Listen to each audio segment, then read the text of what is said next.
الرحیم وَلَوْ دُخِلَتْ عَلَيْهِمْ مِنْ أَقْطَارِهَا ثُمَّ سُئِلُوا الْفِتْنَةَ لَآتَوْهَا وَمَا تَلَبَّثُوا بِهَا إِلَّا يَسِيرًا وَلَقَدْ كَانُوا عَاهَدُوا اللَّهَ مِنْ قَبْلُ لَا يُوَلُّونَ الْأَدْبَارَ وَكَانَ عَهْدُ اللَّهِ مَسْئُولًا قُل لَّن يَنفَعَكُمُ الْفِرَارُ إِنْ فَرَرْتُم مِّنَ الْمَوْتِ أَوِ الْقَتْلِ وَإِذًا لَّا تُمَتَّعُونَ إِلَّا قَلِيلًا قُلْ مَنْ ذَا الَّذِي يَعْصِمُكُم مِّنَ اللَّهِ إِنْ أَرَادَ بِكُمْ سُوءًا أَوْ أَرَادَ بِكُمْ رَحْمَةً وَلَا يَجِدُونَ لَهُم مِّن دُونِ اللَّهِ وَلِيًّا وَلَا نَصِيرًا قَدْ يَعْلَمُ اللَّهُ الْمُعَوِّقِينَ مِنكُمْ وَالْقَائِلِينَ لِإِخْوَانِهِمْ هَلُمَّ إِلَيْنَا وَلَا يَأْتُونَ الْبَأْسَ إِلَّا قَلِيلًا صدق اللہ مولانا عظیم۔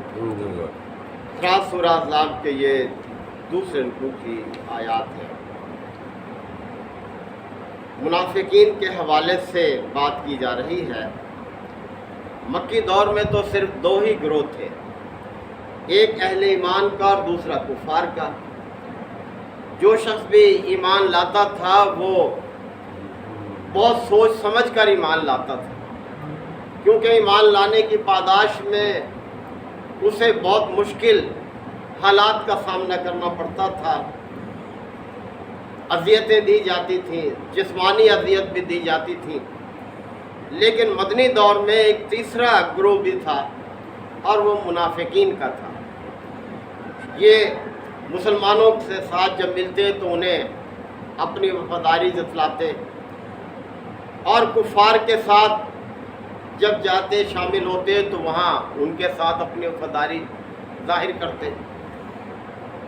اللہ تعالیٰ نے اس چیز کو بیان بھی کیا سورہ بقرہ میں کہ وَإِذَا لَقُوا الَّذِينَ آمَنُوا قَالُوا آمَنَّا، کہ جب یہ اہل ایمان سے ملتے تو کہتے کہ ہم ایمان لائے۔ وَإِذَا خَلَوْا إِلَىٰ شَيَاطِينِهِمْ قَالُوا إِنَّا مَعَكُمْ، اور جب اپنے شیطان ساتھیوں سے ملتے جا کر علیحدگی میں تو کہتے ہم تمہارے ساتھ ہیں۔ انما نحن مستہزئون، ہم تو ایمان والوں کے ساتھ بس مذاق کرنے کے لیے جاتے ہیں۔ جبکہ مومن تو اپنی جان اور مال اللہ کے ہاتھ فروخت کر چکا ہے جنت کے بدلے میں۔ اللہ تعالیٰ نے سورہ توبہ میں اس چیز کو بیان فرما دیا کہ ان اللہ اشتری من المؤمنین انفسهم واموالهم بان لهم الجنہ، اللہ نے مومنوں سے ان کی جان اور ان کے مال جنت کے بدلے میں خرید لیے ہیں۔ تو جب سودا کر چکا ہے جب مومن اللہ سے، تو ظاہر ہے کہ جب بھی اللہ کو ضرورت پڑے گی، تقاضا کرے گا اللہ تعالیٰ، تو وہ یہ پیش کرے گا، کوئی تامل نہیں کرے گا۔ پھر تو اللہ تعالیٰ فرمایا یقاتلون فی سبیل اللہ، مومن تو اللہ کے راستے میں لڑتے ہیں۔ فَيَقْتُلُونَ وَيُقْتَلُونَ، قتل کرتے بھی ہیں، قتل ہوتے بھی ہیں۔ یعنی مومن کبھی بھی اپنی جان اور مال سے دریغ نہیں کرتا، جب بھی ضرورت پڑے گی اللہ کے راستے میں وہ پیش کر دے گا، اس لیے کہ اس نے بیچ دی ہیں اپنی یہ دونوں چیزیں اللہ کے ہاتھ جنت کے بدلے میں۔ تو یہ منافقین جو تھے نمازیں بھی پڑھتے تھے نبی کریم صلی اللہ علیہ وسلم کی امامت میں، لیکن نفاق ان کے دلوں میں بیٹھا ہوا تھا۔ یہ موقع پرست تھے، مفاد پرست تھے۔ تو ان کا ذکر کیا ہے اللہ تعالیٰ نے کہ جب مدینہ کے باہر کفار نے آ کر ڈیرہ جما لیا اور وہ بڑی تعداد میں تھے اور وہ مدینے پر چڑھائی کرنے کے لیے آئے تھے، تو یہ منافقین بڑے گھبرا رہے تھے کہ ہم کیا کریں۔ تو اللہ تعالیٰ نے فرمایا کہ وَلَوْ دُخِلَتْ عَلَيْهِمْ مِنْ أَقْطَارِهَا، اگر مختلف سمتوں سے، شہر کی مختلف سمتوں سے یہ لوگ داخل کر دیے جاتے شہر کے اندر، ثُمَّ سُئِلُوا الْفِتْنَةَ، اور پھر ان سے کہا جاتا کہ بھئی آؤ اس آزمائش میں شامل ہو، لَآتَوْهَا، تو وہ بڑی مشکل سے ہی اس میں شامل ہوتے۔ وَمَا تَلَبَّثُوا بِهَا إِلَّا يَسِيرًا، اور انہیں بہت ہی کم تعامل ہوتا پیچھے رہنے۔ یعنی یہ لوگ شامل نہیں ہونا چاہتے ایسے حالات میں، لڑائی میں شامل نہیں ہونا چاہتے، ان کو اپنی جان اور مال بہت عزیز ہیں۔ اور اگر یہ مخالفین شہر میں داخل ہو جاتے اور وہ ان سے کہتے کہ آ جاؤ ہمارے ساتھ شامل ہو جاؤ، تو یہ ضرور ان کے ساتھ شامل ہو جاتے یہ منافقین۔ وَلَقَدْ كَانُوا عَهْدُ اللَّهِ مِنْ قَبْلُ، جبکہ یہ پہلے بھی اللہ سے وعدہ کر چکے تھے، یعنی غزوہ بدر کی طرف اشارہ ہے۔ لَا يُوَلُّونَ الْأَدْبَارَ کے پیٹھ نہیں پھیریں گے، وَكَانَ عَهْدُ اللَّهِ مَسْئُولًا، اور اللہ کے ساتھ جو وعدہ ہے اس کے بارے میں تو پوچھا جانا ہے۔ اللہ اپنے وعدوں کے بارے میں سوال کرے گا، پوچھے گا۔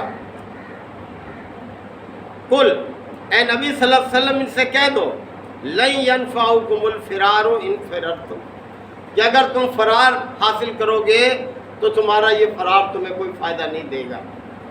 من الموت او القتل، یعنی موت اور قتل سے ڈر کر اگر تم فرار اختیار کرو گے تو یہ فرار تمہیں کوئی فائدہ نہیں دے گا۔ وَإِذًا لَا تُمَتَّعُونَ إِلَّا قَلِيلًا، اور تم کم ہی فائدہ اٹھا سکو گے، یعنی مرنا تو بہرحال ہے ایک دن، اور موت اپنے وقت پر ہی آنی ہے۔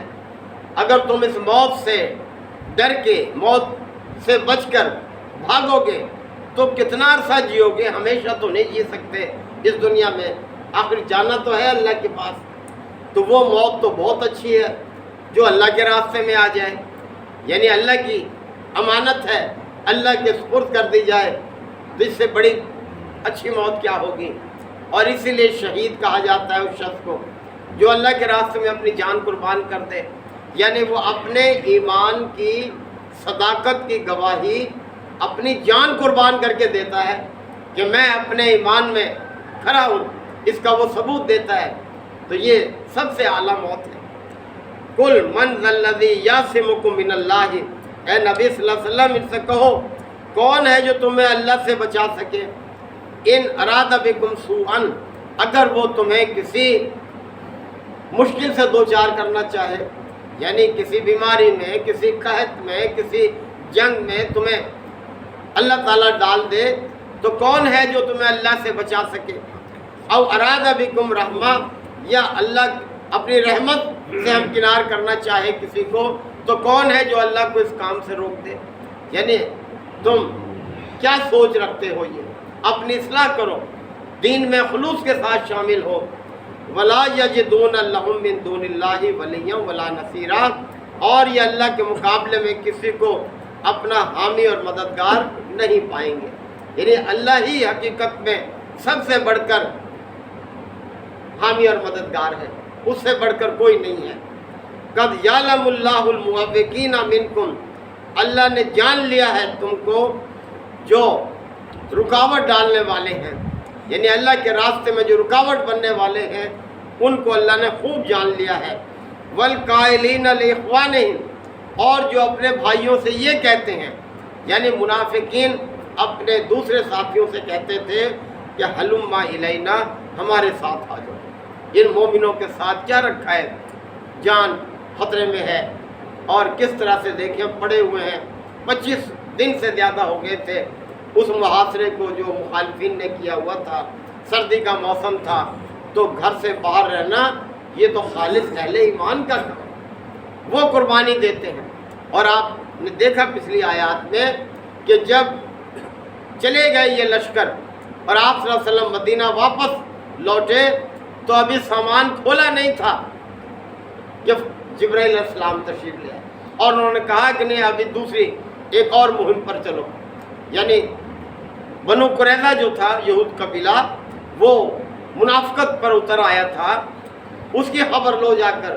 تو دیکھیں جو مخلص اہل ایمان تھے انہوں نے یہ عذر پیش نہیں کیا کہ یا رسول اللہ 1 مہینہ تو ہو گیا ہے ہمیں باہر پڑے ہوئے، اور اب ہم پھر ادھر جائیں، وہ اپنے سامان کو اٹھا کر چل دی آپ نے وسلم کے ساتھ۔ تو یہ ہے مخلص اہل ایمان، کس طرح سے انہوں نے دیکھے قربانیاں دی ہیں، اپنی جان کی، مال کی، آرام کی، گھر بار چھوڑے، سب کچھ یہ۔ اور منافقین یہ موقع پرست تھے۔ تو فرمایا جا رہا ہے کہ جب ان سے کہا جاتا ہے کہ بھئی آؤ، تو اپنے بھائیوں سے کہتے ہیں کہ ہمارے ساتھ آ جاؤ۔ کیا پڑا ہے اس طرح جانے میں؟ وَلَا يَأْتُونَ الْبَاسَ إِلَّا قَلِيلًا، اور یہ مشکل کی طرف آتے ہیں تو بہت کم، یعنی مردہ دلی کے ساتھ آتے ہیں، صرف نام گنوانے کے لیے آتے ہیں، یعنی قربانی کے لیے نہیں آتے۔ یہ ان کی صورتحال ہے۔ تو یہ تبصرہ چل رہا ہے منافقین کے حوالے سے۔ اللہ تعالیٰ ہم سب کو آیات کو سمجھنے کے عمل کی توفیق عطا فرمائے۔ الحمدللہ وکفا وسلام علی عبادہ الذین اصطفیٰ۔ ربنا آتنا فی الدنیا حسنہ وفی الآخرۃ حسنہ وقنا عذاب النار وادخلنا الجنۃ مع الابرار یا عزیز یا غفار یا رب العالمین۔ اللہم انک عفو کریم تحب العفو فاعف عنا۔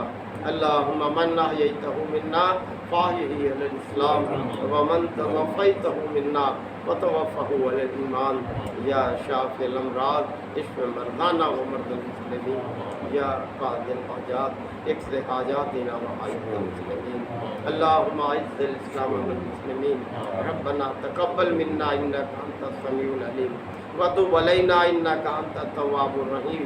صلی اللہ تعالی علی خیر خلقہ محمد وآلہ وصحبہ اجمعین۔ شکر اللہ۔